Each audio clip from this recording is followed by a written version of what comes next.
بسم الله الرحمن الرحيم الحمد لله وكفى وسلام على عباده الذين اصطفى خصوصا على سيد الرسل وخاتم الأنبياء وعلى آله الأزكياء وأصحابه الأتقياء أما بعد. The 10th year of prophethood for the Prophet Muhammad sallallahu alaihi wasallam was a very interesting year. Naturally, every year of the life of the Prophet sallallahu alaihi wasallam, in particular after receiving revelation, had its unique dynamic. There was something special, something unique in every year. But the 10th year had something special to it. Historians have actually given this particular year a name of its own. They refer to it as Amul Huzn. It was the year of grief for the Prophet ﷺ.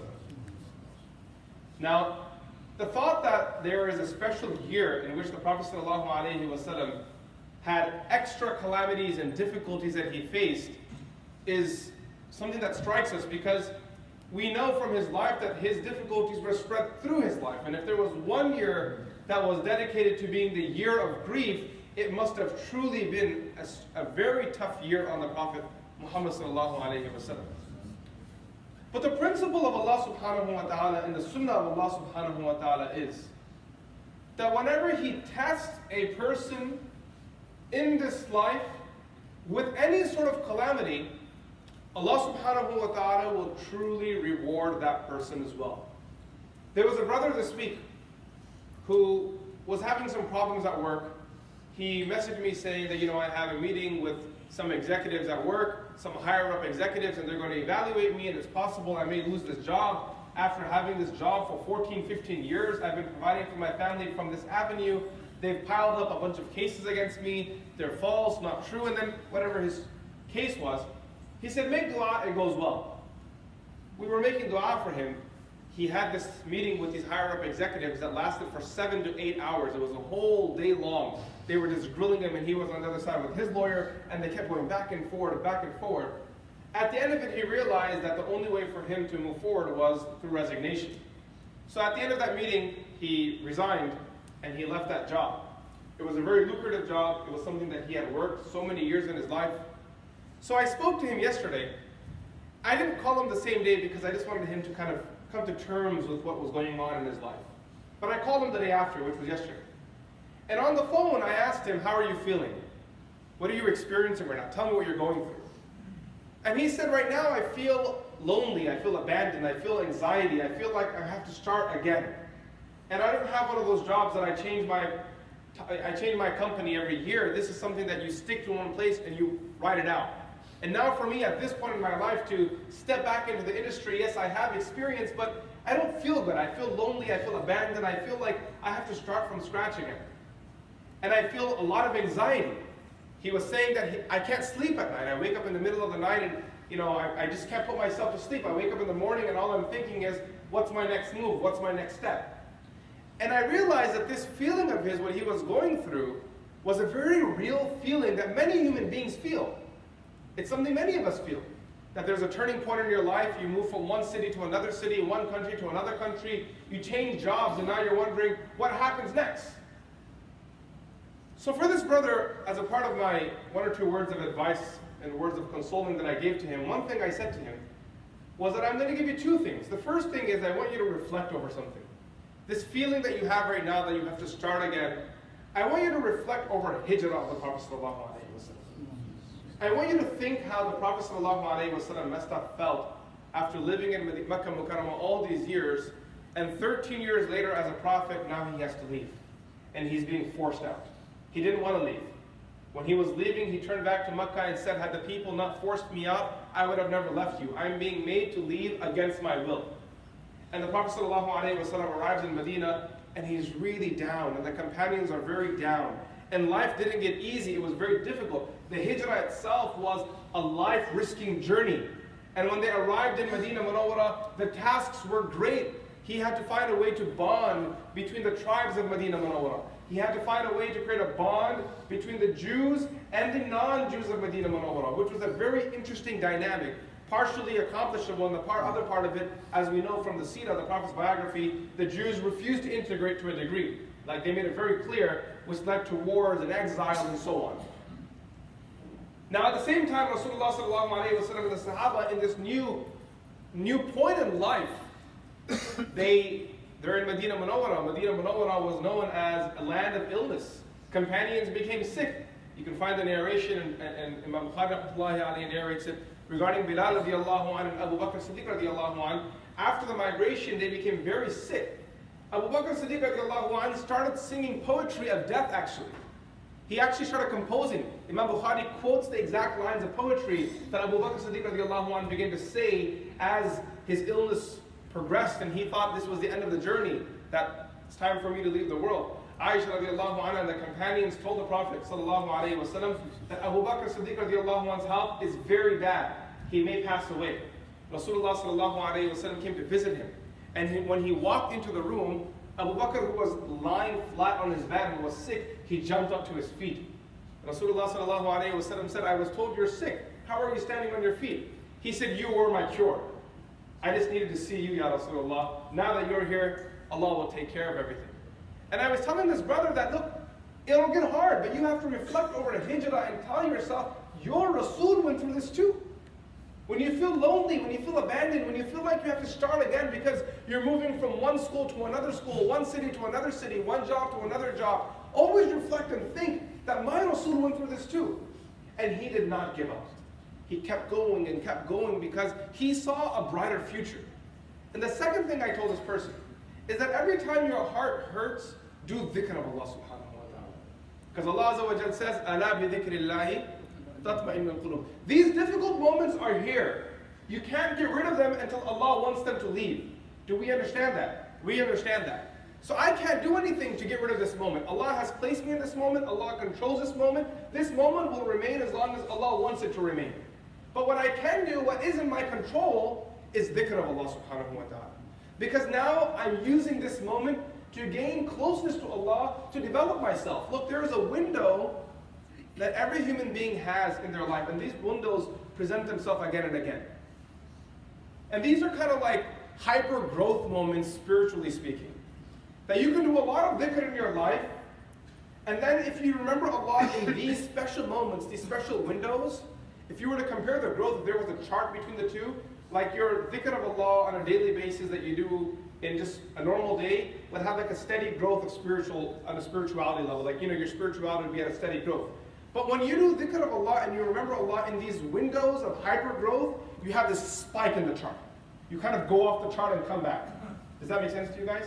Those moments of hyper spiritual growth are moments where Allah subhanahu wa ta'ala tests you. Because it's so easy to give up on Allah, to forget Allah subhanahu wa ta'ala. But you should remember Allah.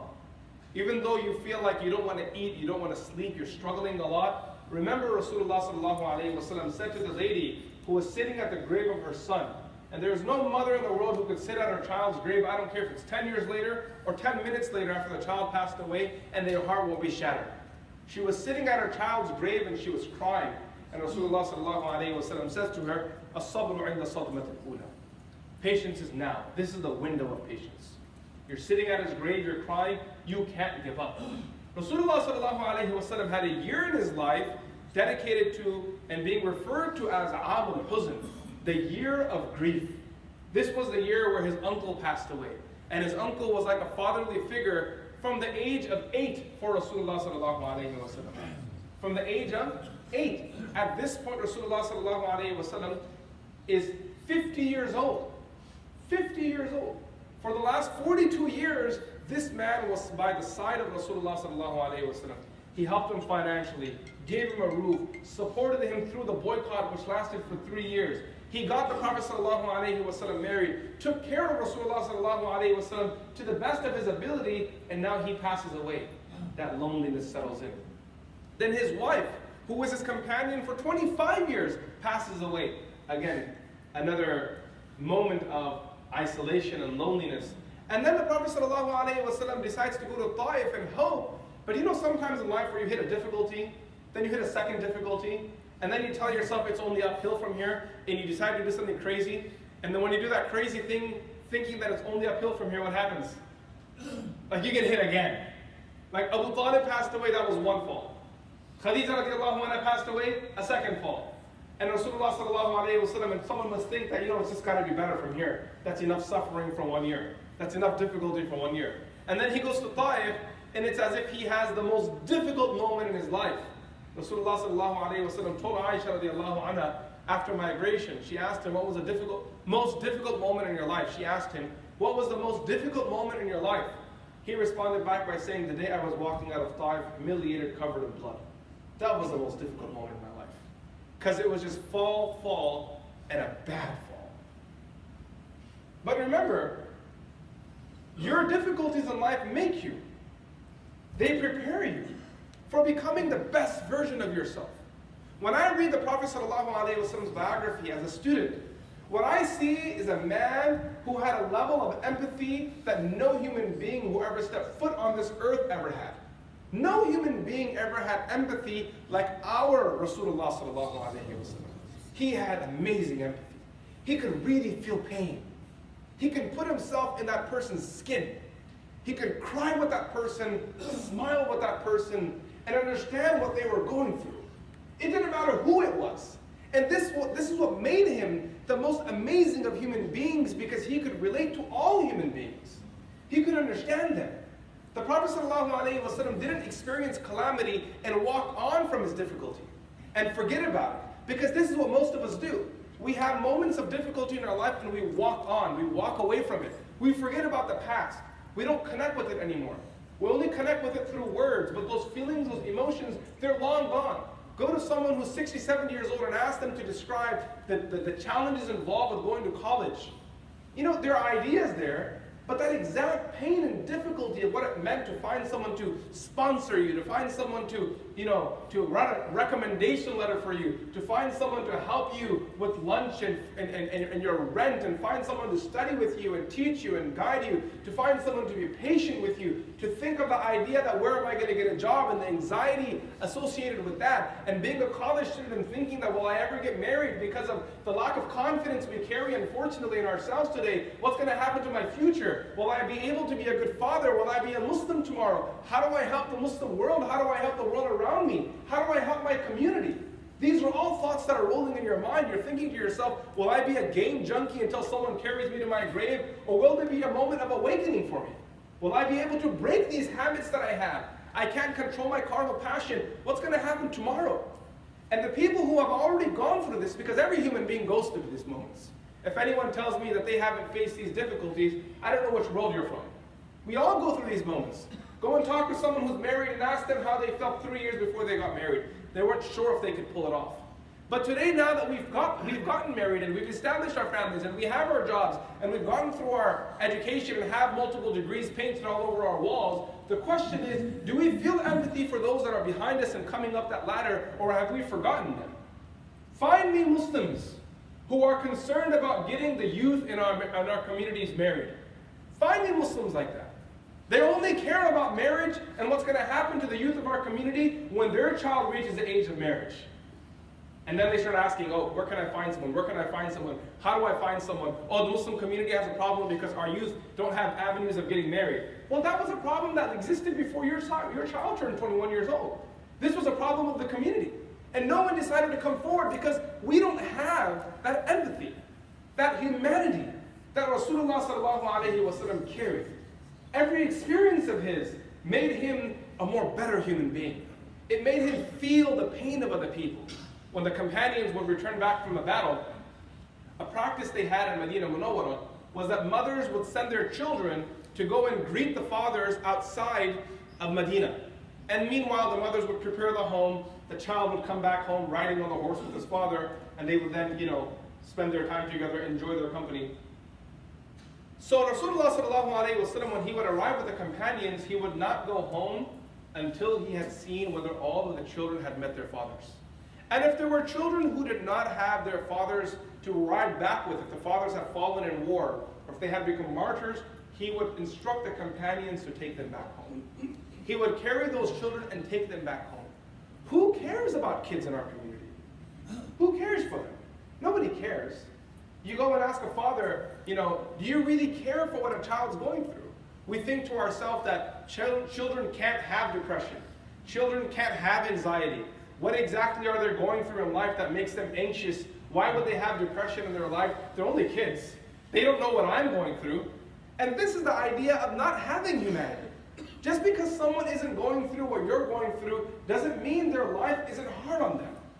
You want them to appreciate you. You want them to support you and stand for you, become better human beings. You need to sit with your family members and the youth in our community and the elders and the women in the community and ask them, what are you going through? You tell me, sister, what does it feel like being a Muslim in America? What are your challenges of wearing hijab? What are your challenges of coming to the masjid? Do you feel your masjid accommodates you? Is there something we can do to make your experience in the masjid more fruitful? What can we do for our youth? Talking to them and hearing their voices. Because when we hear their voices, then we can start working toward an actual solution. Rasulullah sallallahu alayhi wa sallam had so much empathy because in his life he had gone through so much. He knew what it meant like burying a child. He knew what it meant like burying a mother. He understood what it meant like being disgraced. He knew what it felt like being kicked out in front of people. Rasulullah sallallahu alayhi wa sallam, he was a very special person. But remember, Allah's sunnah is that every time he tests his servants with every amul huzn, this ulama they write, Rasulullah sallallahu alayhi wa sallam had amul huzn, a year of grief. With the amul huzn, in the 11th year after Nubuwah, came Laylatul Isra wal Mi'raj.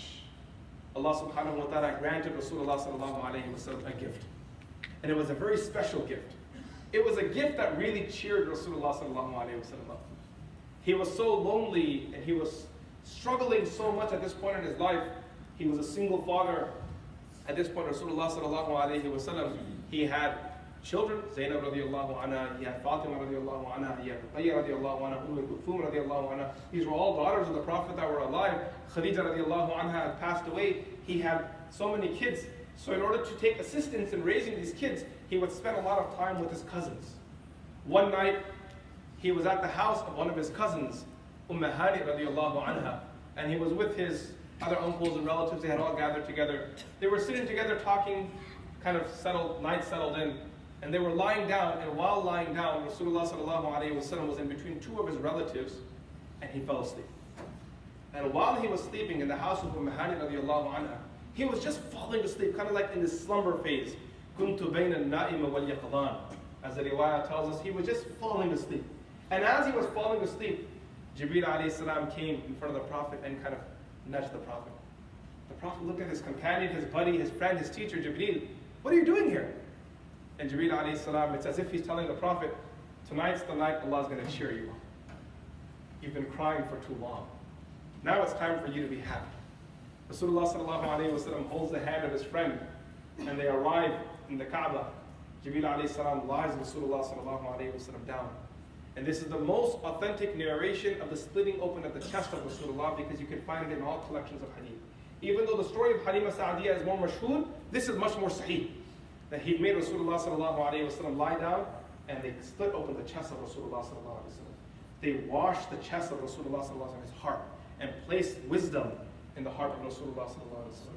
They then sealed it up. Now think about this from the Prophet's perspective. He must have thought that, wow, Allah really did cheer me up. Allah gave me this beautiful miracle of shaqq al-sadr. My heart was just split open. My chest was split open.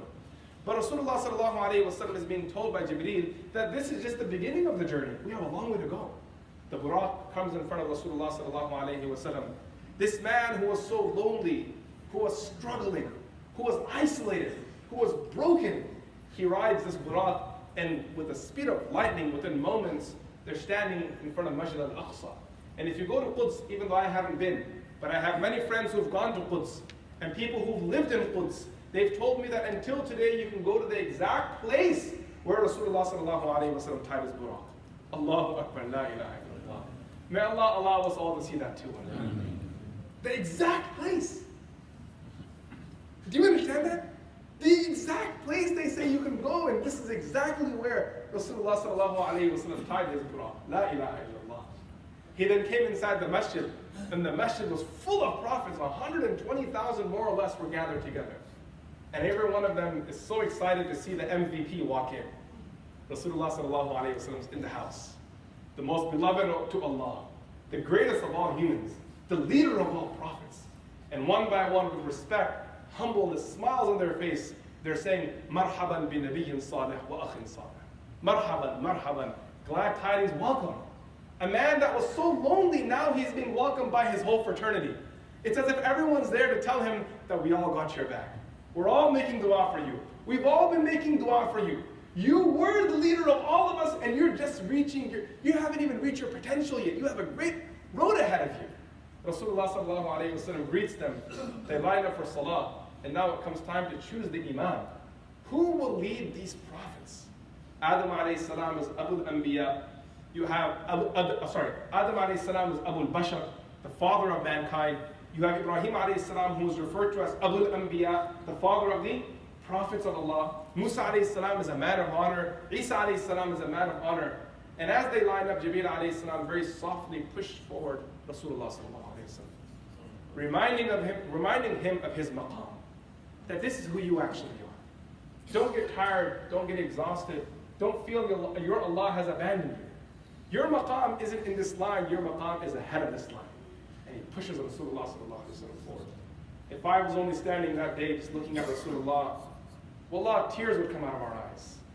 How he must have felt standing on that musalla with all of these great prophets behind him, who Allah has revealed stories regarding in the Quran, who Allah is telling the Prophet, look at these prophets, look at these prophets, and today he's standing in front of them.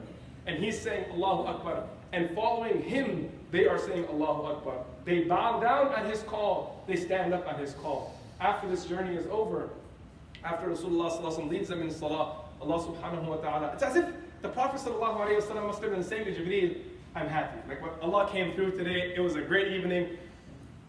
I'm going to go back home now. But Jibreel alayhi salam is telling the Prophet, we're nowhere near the end. We have a long way to go. Because when Allah tests his servants, if the Allah that knows how to test you also knows how to please you too. Remember that. The Allah that knows and can see the tears coming out of your eyes, that Allah knows how to bring tears out of your eyes out of joy as well. He knows how to make you smile. He knows how to cheer you up. That Allah hasn't forgotten. He hasn't forgotten you at all.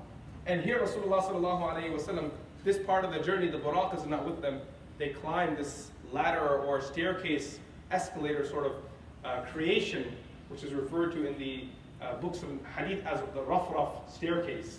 They climb this Raf staircase and they go into ascension. And as they pass the heavens, they meet all these prophets. On the first heaven, they meet Adam alayhi salam. Second heaven, Isa and Yahya alayhi salam.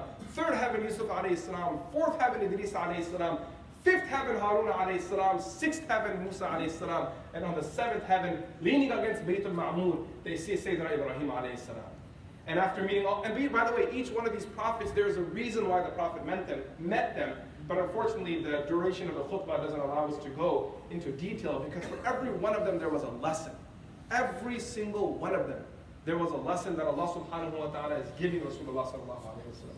For example, when the Prophet sallallahu alayhi wa sallam met Adam alayhi salam, the ulama, they write the hikmah, the benefit of visiting him in opposition to all of the prophets, was that Adam alayhi salam started his journey from Jannah, he then ended in the dunya, and now the Prophet is meeting him in Jannah again. It's as if the Prophet is being prepared for hijrah, that you will be made to leave. And when you leave, Allah will bring you back here again. You will come back to Makkah Mukarramah. Allah always returns everything back to its asl. And then he meets every prophet again. Very interesting stories and wisdom that scholars deduce. After the seventh heaven is gone, Rasulullah sallallahu alayhi wa sallam continues. The riwayah mentions, throughout the entire journey, Jibreel was in front, the Prophet was behind. Jibreel was in front, the Prophet was behind. But there came a moment where now Jibreel stopped and the Prophet went ahead. And the Prophet ﷺ asked Jibreel, why did you stop? Jibreel ﷺ says, I thought this was the destination. No creation has ever crossed this before. This is the end. Allah has allowed you to go. You're on your own. Rasulullah ﷺ, alone in humbleness, continues his journey to Allah subhanahu wa ta'ala. How far does he go? Where does he reach? Does he see Allah? Ibn Abbas radiallahu anh says, yes, he saw Allah that night. Aisha radiallahu anha, on the other hand, she says, he did not see Allah on that night. But nonetheless, there is an ikhtilaf that starts from the time of the companions of Rasulullah sallallahu alayhi wa sallam. Seeing Allah or not seeing Him is a discussion that tells us that he was in very close proximity to Allah subhanahu wa ta'ala. He was in very close proximity. The ayat of Surah Al-Najm have been interpreted in both ways. Some scholars interpret them in the context of Jibreel alayhi salam, while other mufassirun interpret them in the context of meeting Allah subhanahu wa ta'ala. If we follow this interpretation, the translation would be ثُمَّ دَنَا فَتَدَلَّى فَكَانَ قَابَ قَوْسَيْنِ أَوْ أَدْنَى فَأَوْحَى إِلَى عَبْدِهِ مَا أَوْحَى مَا كَذَبَ الْفُؤَادُ مَا رَأَى. That he gained closeness to Allah and he went closer. And he kept going closer and closer until finally he was standing at 2 bows of a length away. You know, bow and arrow? 2 bows. قَابَ قَوْسَيْنِ. He was so close that the 2 bows length was between him and Allah subhanahu wa ta'ala. فَأَوْحَى إِلَى عَبْدِهِ مَا أَوْحَى. The master then revealed to his servant what he needed, what he wished to reveal, what would please the messenger, what would make Rasulullah sallallahu alayhi wa sallam happy. One quick misconception I want to address before I close off. People, they say that it was during this time that the conversation took place between Allah and Rasulullah. The Prophet said, "At-tahiyyatu lillahi wa salawatu wa tayyibat." The Prophet, Allah Azza wa Jalla said, "Assalamu alayka ayyuhan nabiyyu wa rahmatullahi wa barakatuh." The angels said, "Assalamu alayna wa ala ibadillahi salihin." Or the Prophet said, "Assalamu alayna wa ala ibadillahi salihin." And then in response, the angel said, "Ashhadu an la ilaha illallah wa ashhadu anna Muhammadan abduhu wa rasuluh." So this whole dua we read is a response of a conversation that happened on that night. This is la asla lahu. There is no proof for this narration at all. This is a narration that I have unfortunately studied because I heard the narration. I thought this was very beautiful. And I studied it and studied it and studied it. And I looked in so many books and asked so many mashayikh. And every one of them said that this narration has no root to it. There is no basis to this narration at all. Nonetheless, Rasulullah sallallahu alayhi wa sallam returns back from the journey of Mi'raj. And when he comes back, he brings a gift home for the family. He brings a souvenir for the ummah. And what's that? You know, when a person goes for Hajj, when they come back in the days in the 90s, I don't know if you guys remember this, when our parents would come back for Hajj and Umrah, they would bring this red thing that had the film in it, and you press the button, and it would keep changing the image, and you would see a picture of Zamzam, and see a picture of Medina, and see a picture of Makkah, like it was your moment to relive it through this film and this red contraption they had. Rasulullah sallallahu alayhi wa sallam came back with a souvenir from Allah, and it was called Salah.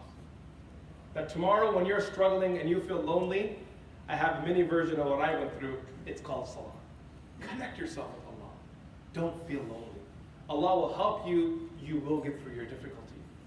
And in closing, the ulama, they say, whether this is an authentic narration or not is something that's up for discussion, but the meaning of it is absolutely sound.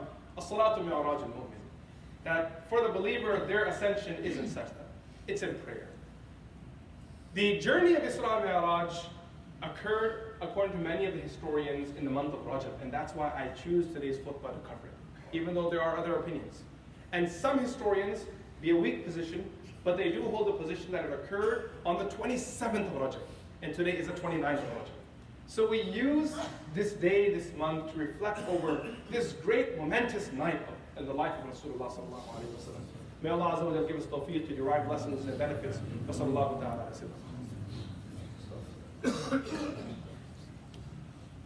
الحمد لله رب العالمين إن الله وملائكته يصلون على النبي يا أيها الذين آمنوا صلوا عليه وسلموا تسليما اللهم صل على سيدنا محمد وعلى آل سيدنا محمد كلما ذكره الذاكرون وكلما غفل عن ذكره الغافلون ربنا آتنا في الدنيا حسنة وفي الآخرة حسنة وقنا عذاب النار ربنا هب لنا من أزواجنا وذرياتنا قرة أعين واجعلنا للمتقين إماما يا رب العالمين اللهم اهدنا فيمن هديت وعافنا فيمن عافيت وتولنا فيمن توليت وبارك لنا فيما أعطيت وقنا واصرف عنا برحمتك شر ما قضيت فإنك تقضي بالحق ولا يقضى عليك إنه لا يذل من واليت ولا يعز من عاديت تبارك ربنا وتعاليت فلك الحمد على ما قضيت ولك الشكر على ما أنعمت به ووليت نستغفرك ونتوب إليك وصلى الله على النبي الأمي سبحان ربك رب العزة عما يصفون وسلام على المرسلين والحمد لله رب العالمين أقم الصلاة